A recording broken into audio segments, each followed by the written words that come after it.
Bom, meus queridos e amados, a aula é pentecostal, corinho, tudo tem. Nós paramos no que mesmo?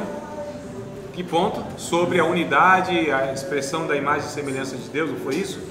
Capítulo 3 de Gênesis, até aqui nós falamos mais ou menos aí baseado no capítulo 3 de Gênesis, ou seja, entre o Deus Criador, a criação de Deus, o pecado entrando nessa humanidade, essa desarmonia, né?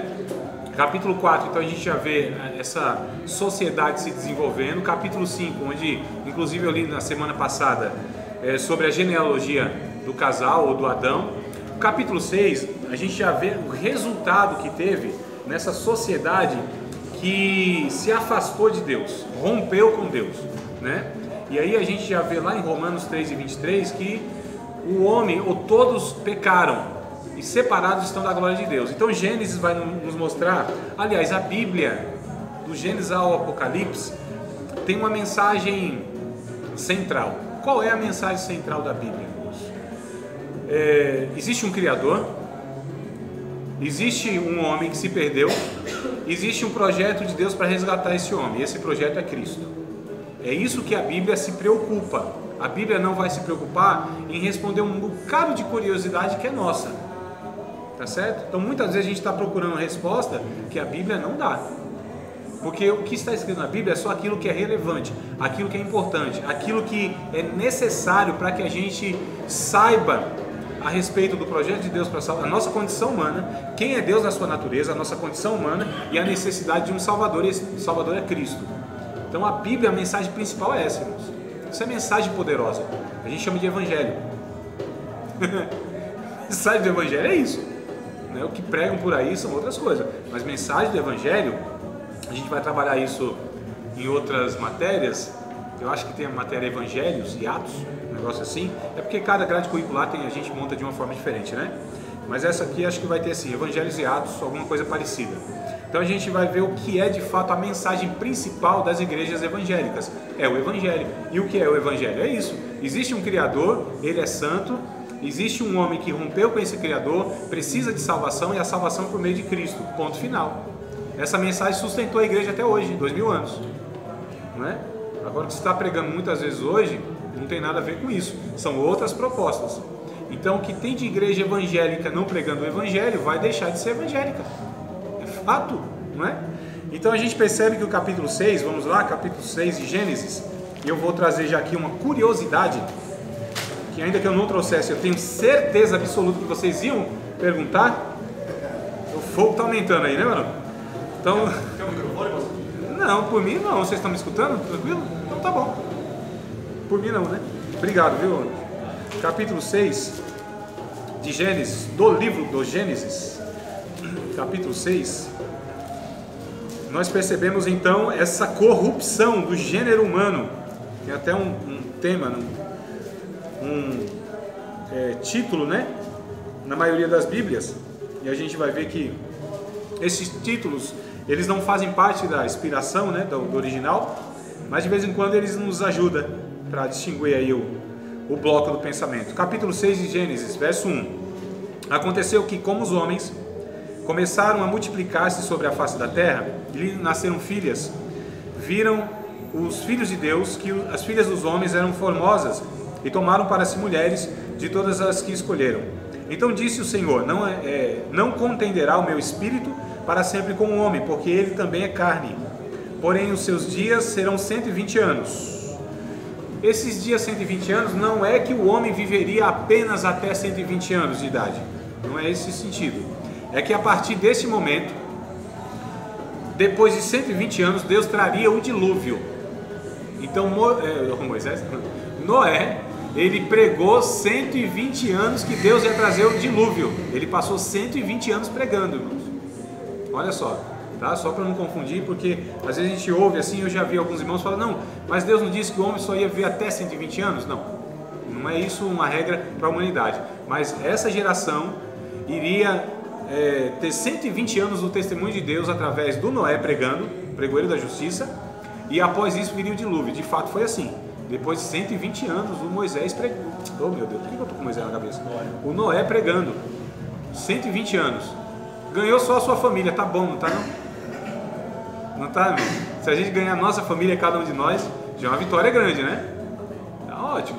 Eu já fico contente se Deus me der essa dádiva. Que na verdade é dever de cada pai, né? De cada homem do seu lar cristão, ganhar a sua família para Cristo.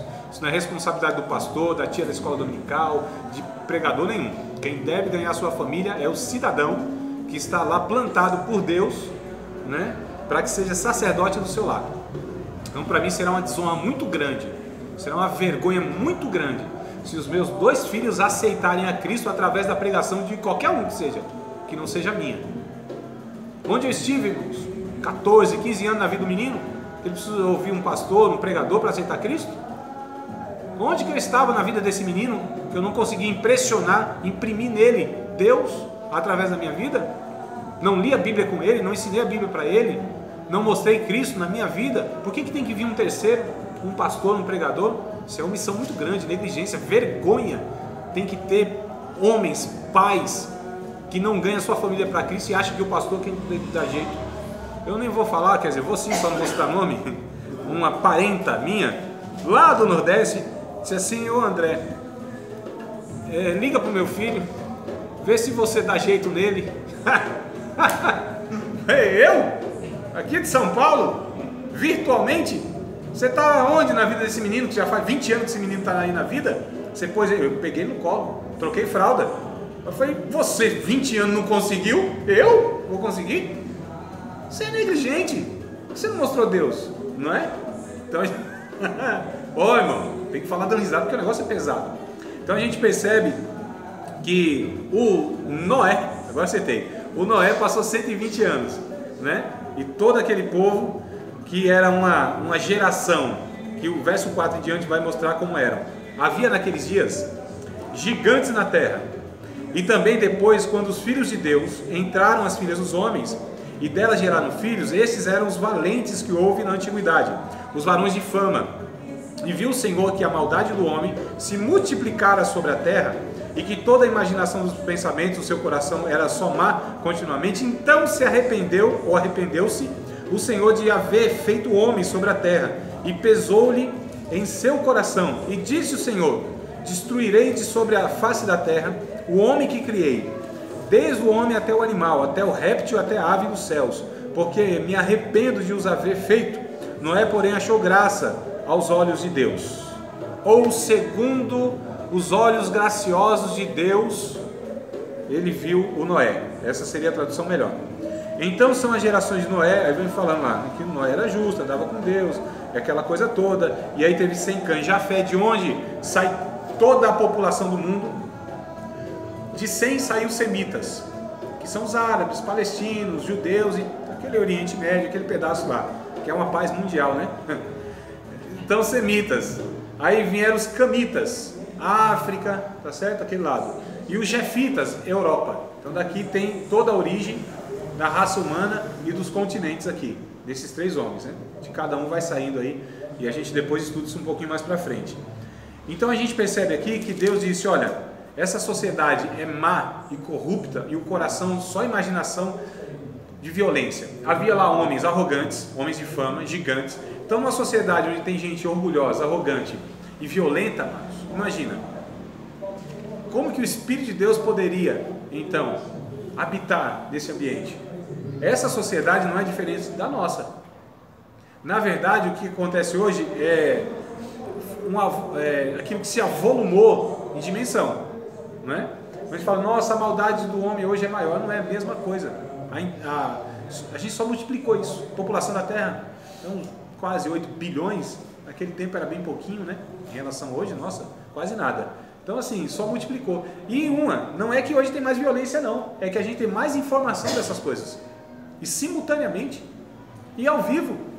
E tem coisa que a gente vê em outro país que nem o país lá noticiou ainda. E a gente vê. Coisa curiosa, né? Então, na verdade, nós temos muitas informações hoje. Mas sempre houve.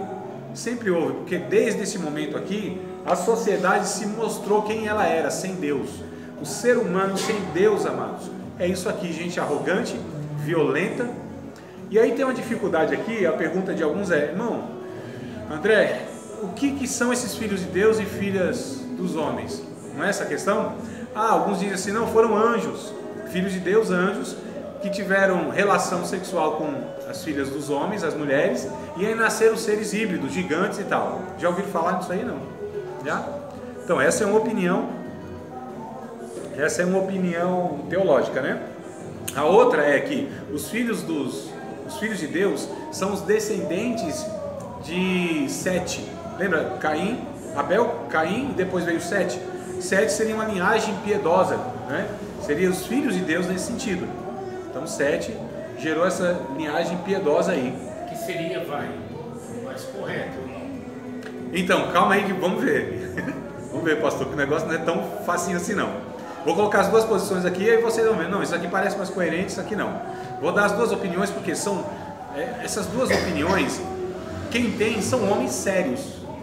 Teólogos sérios, considerados. Então assim, não é uma coisa tão fácil. E a gente vai perceber que tem opiniões na Bíblia que de fato, irmão, vocês vão preferir, não André, isso aqui para mim faz mais sentido. Não, isso aqui não faz. Aí a minha função como professor é apresentar possibilidades. Certo? De vez em quando eu dou a minha opinião pessoal. Mas honestamente, um professor precisa apresentar as suas possibilidades, não somente a sua opinião, sua preferência. Senão eu vou estar aqui manipulando vocês para pensar o que eu penso. E eu não quero fazer isso, certo? Eu quero ser o mais honesto possível. Lógico que eu não sou neutro. Lógico que sempre quase sempre, eu vou ter a tendência de levar vocês a uma compreensão que eu tenho, que é natural. Mas eu vou fazer o possível para me neutralizar, que é impossível. Mas eu vou fazer o máximo, né? Porque na verdade assim, eu disse para vocês uma certa vez, aleluia! Eu disse uma certa vez, a gente fala aleluia, né? Eles falam isso aí. Eu disse uma certa vez que nós não pensamos nos nossos pensamentos, lembra? Quem não lembra disso aí? Nós não pensamos, os pensamentos que nós pensamos não são os nossos pensamentos? Não, falou que não. Não? Irmãos, isso é sério, porque as pessoas pensam assim, não, eu sou original, o que eu penso é de mim mesmo. Não é, nós somos influenciados de alguma maneira por nós somos fruto. Em nós existe um monte de digitais, dos pais, dos professores, das amizades, das igrejas, dos livros, dos pregadores, do que a gente tem contato. Nós somos o resultado de tudo isso. Então eu não sou original. Original é Jesus, o único ser humano original, que comporta a verdade absoluta em si. Nós somos influenciados por professor de teologia, por curso, e etc e tal. Então o pensamento é assim, que o pensamento que nós pensamos não são os nossos pensamentos. Os pensamentos que nós pensamos são os pensamentos daqueles que querem que pensamos seus pensamentos. Entendeu? Não, os nossos pensamentos não são os nossos pensamentos originais. São os pensamentos daqueles que querem que pensamos os seus pensamentos. Mídia, eruditos, pregadores, ensinadores, essas pessoas transmitem os seus pensamentos para nós. Vocês acham que você é original assim? Foi de Deus que veio diretamente e você é eureka? E olha só, não, amados, de alguma maneira fomos e somos e seremos sempre influenciados. A pergunta é, por quem nós vamos ser influenciados? Quem são as pessoas que nos influenciaram? Homens e mulheres de Deus? Gente séria, honesta, que busca a vontade de Deus, ou outras pessoas? Essa é a preocupação. É por isso que a preocupação de a gente buscar livros bons, é por isso que a preocupação de a gente participar de uma comunidade de fé onde há honestidade, verdade, sinceridade. Embora a sinceridade somente não baste, né? Porque o que tem de gente sinceramente enganada aí não é fácil. São sinceros, mas são enganados. Não exclui o erro, o engano por conta da sinceridade. Mas a sinceridade é um negócio, já é meio caminho andado, né? Então o que acontece, queridos? A gente percebe que esses homens aqui, os filhos de Sete, são chamados de filhos de Deus na ótica de alguns, e os filhos de Deus são chamados das descendências de Sete, e os filhos dos homens é a descendência de Caim, homens malignos, soberbos, violentos. Essa é uma opinião.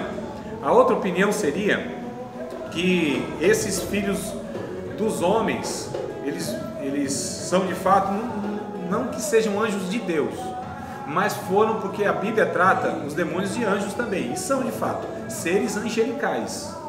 sem a glória de Deus, rebeldes, seres que se tornaram malignos pela influência de Satanás, mas não deixam de ser da categoria angelical. Então, de alguma maneira, são anjos. Então, como os anjos de Deus não têm possibilidade de fazer isso mesmo, porque são santos. Agora, os demônios poderiam ter feito isso, ou seja, se materializado, como acontece com os anjos de Deus, que muitas vezes aparecem em forma de homem, até se alimentam. A gente vê isso na Bíblia, em Gênesis, Juízes, Josué. Maria. Hã? Maria. Não, ali foi uma visão de um anjo mesmo, não se materializou em homem, figura de homem, né? O Gabriel, por exemplo, né? Não, o Gabriel ele não apareceu como homem, não, como um anjo mesmo. Eu digo que esse que aparece igual apareceu os 3 para Abraão. Lembra os 3 varões? Aquele que apareceu para Josué, que era também um varão, um capitão, um guerreiro e tal. Então é nesse sentido, eles se materializam. Que luta com o Japão. Exato. Então assim, tem essa possibilidade dos anjos. Eu estou falando de uma opinião, irmãos, tá? Uma opinião que se tem então de alguns teólogos, Russell Shedd, por exemplo, que é uma pessoa respeitadíssima, morreu há pouco tempo atrás, né? Mas uma referência mundial de um homem sério na teologia, Russell Shedd. A opinião dele, por exemplo, é essa, que foram demônios que de fato tiveram relações com mulheres, tá certo? Essas mulheres depravadas e tal. E que podem ter nascido esses seres híbridos, ou esses seres gigantes, 3 metros e pouco, que é o que a gente vê lá em Golias, né? Golias tinha 3,5 mais ou menos, à medida que a gente calcular, 3 metros e 5, imagina. Não, aqui é mais. Mas pega uma casa padrão, 2 metros e 95, 85, um negócio assim, não é? 7,5. A minha é um pouquinho mais alta, tem uns 10 centímetros. Então, imagina só, maior do que o teto da nossa casa, cabeça do cidadão. Então, eram homens de fato, né? Muito mais do que os NBA lá. Então, essa é uma opinião. As duas são válidas? Pode ser. Qual que faz mais sentido para você, André? Para mim, faz mais sentido que não eram esses demônios, mesmo porque a Bíblia diz que os anjos não se multiplicam, que Jesus disse, nós seremos como... Eu estou aqui colocando elementos para as duas opiniões, tá? Como os anjos do céu, que não se casam, não se dão em casamento. E a gente vai estudar isso em angelologia, que os anjos não se reproduzem. Os anjos não se reproduzem. Essa é a questão, mas os anjos de Deus. Tudo bem, amados? Tranquilo? Duas opiniões, depois vocês estudam um pouquinho mais. Não tirem conclusão precipitada, não acreditem em tudo que eu falo, não desprezem tudo que eu falo. Então vão precisar orar um pouquinho mais, ler a Bíblia. Tranquilo? Tá? Então posso continuar aqui? Não posso não. Posso, mas não devo. Porque passou a hora já. Quer dizer, não passou.